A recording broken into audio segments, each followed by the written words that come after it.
Hey guys, Gaming Off the Grid here. Welcome to our debut episode. What are we going to cover today, Robert? Today we're going to cover our top 5 favorite co-op games. Yes, it was a super fun list to make, and it did not turn out anyway like we expected. Would you agree? No, yeah, not even close. It was a wild ride, so hopefully you enjoy and find some value in this video here.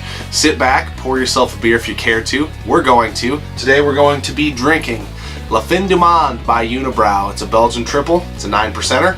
I'm pretty excited. Oh, very excited. All right, sit back, relax, and stay tuned. This is our debut episode of Gaming Off the Grid.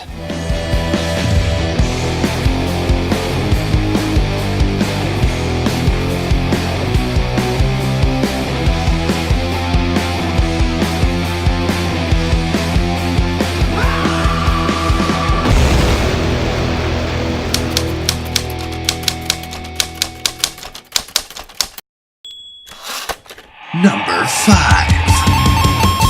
Alright, here we go. Number 5 is Resident Evil 5 by Capcom. This game was available on PS3 and Xbox 360. It's a great co-op game from the Gen 7 consoles. I'm going to kick this over to you here because this was your first experience with this game and I had played it before. So what are your thoughts? Well, this is my first time playing any Res games, and this game blew my mind. When we first plugged it in, I was just really frustrated with the controls. I was like, what? You have to like hold multiple buttons to do it, and I just could not figure it out. But once we got past that, I was addicted. That's all I wanted to do was play this game. It is a huge curve to get past, and I'm not going to skip over the fact that the controls hold this game back. There's no doubt about it. But they are light years ahead of the games that preceded this. Anybody who's played Resident Evil 1 on PlayStation 1, if you don't remember, go back and play it. And it will definitely frustrate you a little bit. So these controls are far superior to that.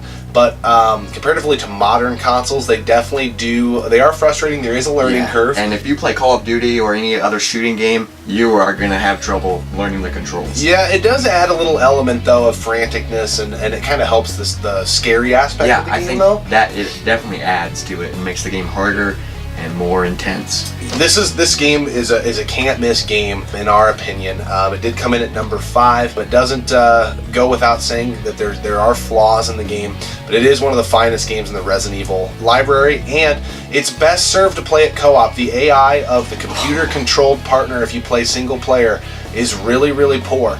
But playing it with 2 players is very exciting. I think resource management, would you agree, is the most important part of the game? There were parts in the game where we would run out of ammo and we'd be screwed. You really have to be smart. You have to allocate, like, who's your sniper, who is your ground person who's going to be taking the shotgun ammo, divvy up your resources, and make every bullet count in your way through this game. Melee attacks are very critical to save your ammo. Absolutely. So we had a lot of fun playing this. I think you should check it out. It can be found relatively cheap out there in the wild. You got the strategy guide there. Yeah, this would have been nice to have before we played the game. It sure would have. We picked that up after the fact. Saw it at a game store, and it was on the cheap. It's the hardbound version. Figured we'd pick it up. I've loved this game since the jump, and when it came out, I really liked it. I think we're going to play through it again with that strategy guide. Oh, yeah. So it's going to be a lot easier. It's going to be a lot of fun. So go out, and if you haven't played this, you do yourself a favor and pick up a copy on either PS3 or Xbox 360. It's one of Capcom's finest, and it's a great co-op game. Resident Evil 5 is our number 5 game on our list. Number 4. Alright, number 4 on our list, Hydro Thunder Hurricane. Oh, what a game. There's no physical release. That is the most disappointing aspect of this game. We found out about this game. One of my favorite YouTubers, Metal Jesus Rocks, mentioned it on an episode. So kudos to him. Usually if he brings something up, he's right on the mark. What did you think of this game? Oh, it's so sweet. It's a racing game. And most people will be like, racing games, that's not co-op, but this is a co-op game. I think we spent more time trying to find stuff and like driving backwards than actually racing. Yeah, I totally agree. We attacked it very differently than just caring about who got first and second. You unlock things the more points you get, and you get the most points from getting first, second, third, obviously. And you unlock new tracks, new boat skins, and then there's collectibles in every level. It's like a hurricane badge. We were calling them Bitcoins. Bitcoins. We were mining for Bitcoins. We spent, like you said, more time driving backwards and forwards. And I mean, the racing part was fun, but I think we had more fun driving backwards and working together to try and find all these tokens. I totally agree. It was so fun. We were drinking, we were having a good time. We've played it 3-player, 4-player, I think. I've played some 2-player. So it's a lot of fun. It's definitely a step up, in my opinion, from the arcade version, which when we've been on the road with the band and stuff, we've played that game quite a bit at one of the clubs we play at. But it is a great game. I would love for a physical release to come out because I'm all about physical media. But right now, the only way I think you can get it is on the Xbox 360 online store. You can get it relatively cheap. I think we got it less than $20. I think so, and it was worth every bit of it. So the number 4 game on our list is Hydro Thunder Hurricane for the Xbox 360. Let's call this one number 3, why don't we? All right, number 3, Robert. Turtles in Time for the Super Nintendo. Yes, one of my all-time favorite games. Huge fan of this game growing up. I'm a huge Ninja Turtles fan. I've got the VHS tape on display here in the game room. So I'm glad you liked it because my nostalgia, I couldn't give this game an accurate rating because I love it. I had an old neighbor growing up. His name was Dylan. I haven't seen him for years, but some of my best gaming memories were playing this game with him. What did you think of it? Oh, well, you introduced it to me. I'd never played it. Super Nintendo was kind of before my time, and it was a lot of fun. I think the game holds up great today. As far as beat-em-ups go, you talk to anybody, it's definitely top tier beat-em-up game, especially from that generation of 16-bit consoles. We actually, we were debating between this game and Streets of Rage 2. Yes, and those are both great games. They are both great games. We got sick of the friendly fire. Yeah, the friendly fire in Streets of Rage 2 was very annoying. You can hit your partner, you can give them the perfect plex. It's just frustrating, but it's still a great game. But I've always been a fan of Turtles in Time. It's a great game on the Super Nintendo. Great sound. The music in it is epic. The contact recognition system is great. I still to this day, anytime I hit my feet on something, I just go, my toes, my toes. And people don't know what I'm talking about. And it's my reference to Turtles in Time because I love that game. I love it so hard. It is on for the games on our list. It's probably the hardest to find and the most expensive. Yeah, you're gonna probably be somewhere, and I hate saying prices out here on YouTube, but you're probably gonna be somewhere. You know, if you can get it $40, you're doing pretty well because I've seen the game go for as much as like $75 a cartridge. Yeah, which is kind of frustrating. But it is a great game. Find a way to play it. Do yourself a favor. It's a great 2-player co-op game. We put a lot of time into it. We actually got our asses kicked by Shredder. We were right down at the very end. I've beat it before, but we're going to have to revisit it and finish this game off. So, number 3 on the list, Turtles in Time. Super Nintendo. Number 2. All right, number 2 on our list, House of the Dead Overkill. What a great game. What a great co-op game. This game is just bizarre. It's gruesome. Disturbing. Disturbing is a great word. I want to return to the womb. Please. Just this one last thing. I've played all the House of the Deads. I've beat them all except for 4. And this game is done a little different than those. It has a film element to it. Kind of like a Grindhouse film, if you've seen any of those. Yeah, and so I really liked it. It was some campy humor, kind of. Oh, very. The dialogue, and then just the story is just bizarre. It is really, really good. What version of the game are you holding? I have the PS3 version right here, and it's good to note that this is the extended cut version. Yeah, so I believe that came out after the Wii version. Yeah. I think the Wii version was the debut version, followed by that. And this one has more scenes. It comes with 3D glasses, which is pretty cool, because I like seeing things in 3D. Yeah, absolutely. It makes me feel like zombies ate my neighbors. And it says on the back here that there's new weapons, and there's different modes of the game. It's kind of a tug-of-war between the two, in my opinion, because I think that game runs better than this game, as far as frame rate and that, from a technical standpoint. On the Wii, it's like kind of glitchy at some parts, but I think the Wii is more responsive, like with the light guns. Yeah, so the guns, I don't think they ever got the PlayStation Move right, I guess, would be my just overall something off about it. Yeah. And the feel, so we have the Nyko Perfect Shot, which is in our opinion probably the best gun or light gun to use for the Wii. We also have the same version of that on the PS3, and something about the Wii version just felt right. The detection system was really good.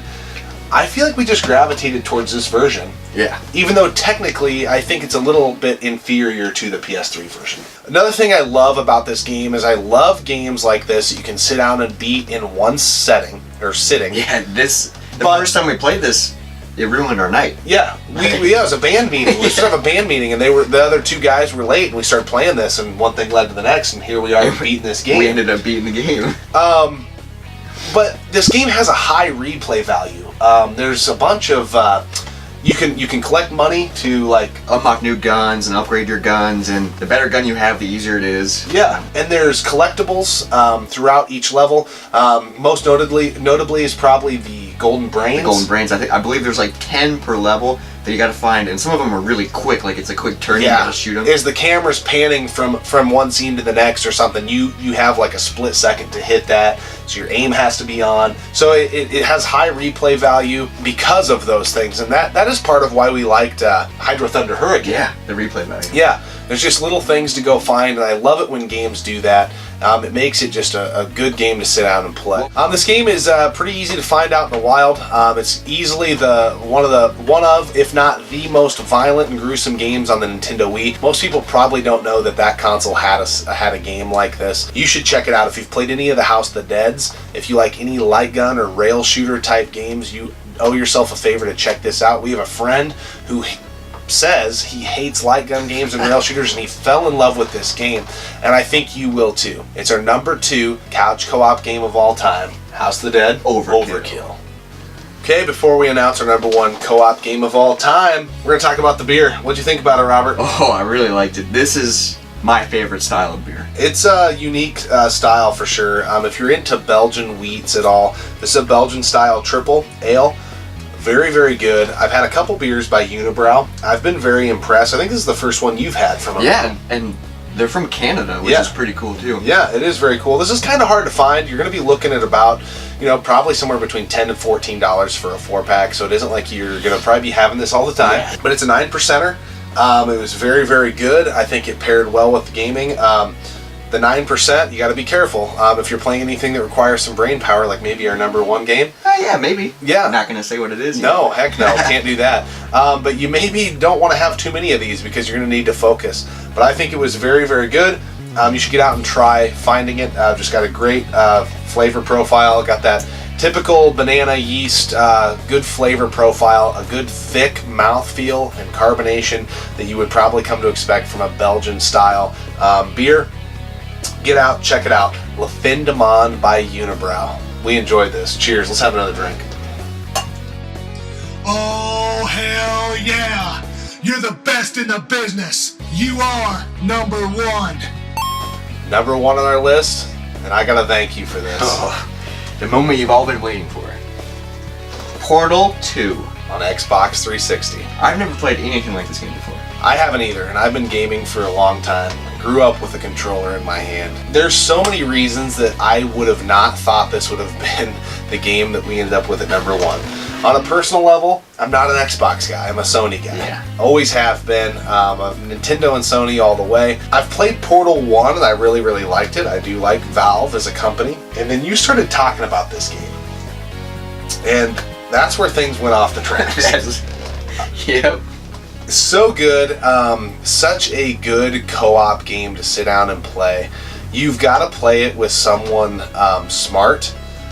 So there's the compliment for you right there. I do think you're moderately intelligent, and that's good.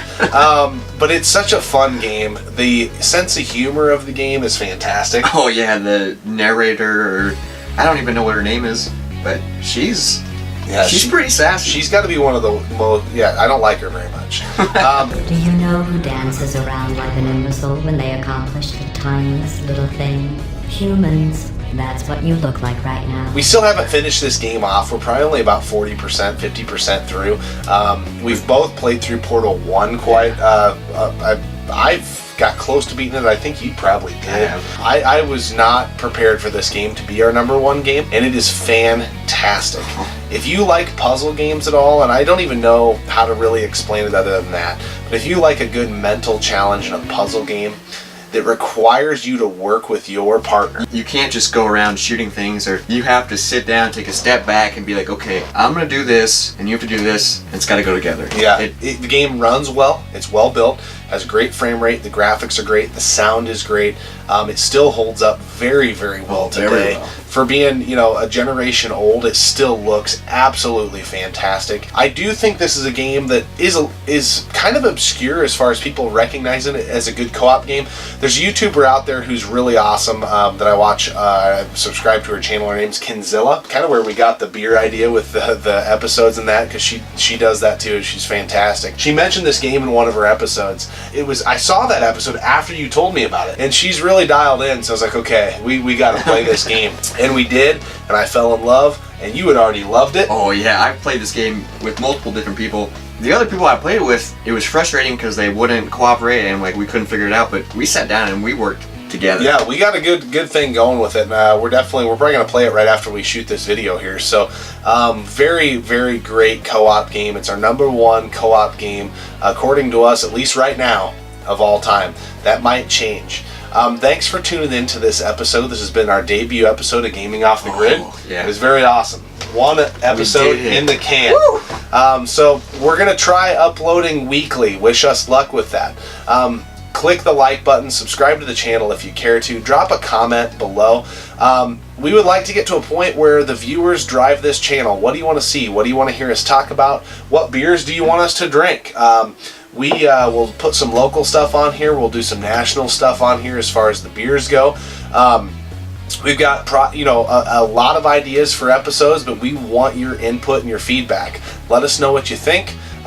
Don't be too harsh, because we do have feelings. We are humanoids. Humanoids. Yeah. So, but thank you so much. It's been a great time, Robert. This has been fantastic. Before we go out, you've put a lot of work in on the video editing front. Yep. I don't know shit about that. I wanted to give you a little something. Oh, what? Seeing that it's the end of our first channel, our first episode. What is this? And it's something that came out before you were born, and so I want you to have it. Oh my god. Mini SNES. Yep. Oh, so, dude. yeah. That's fucking You weren't badass. even a thought in your parents' heads when that came out, or the original came out. No. So, yeah, we're super pumped up, and that thing is awesome. So I think you're gonna have a lot of fun with it. So I'm gonna lose a bunch of sleep. that was my goal, because you've been losing a lot of sleep video editing. So I was like, well, how can I help him? Make him lose more. Make him lose Yeah. more sleep. So, cheers, everybody. Can't thank you enough for watching the first episode. Stay tuned for more. And for the first episode, we're signing off. Thanks for watching the first episode of Gaming Off the Grid. Take care. We are the new kids on the block, not the band. New kids. Oh, that was dumb. All right, let's start over. We're going to focus on couch co-op gaming. Not every episode, but I'm off the rails. I don't even know what the hell I'm saying. But we're pretty excited about that. So pour a beer, and yeah, we're off the rails.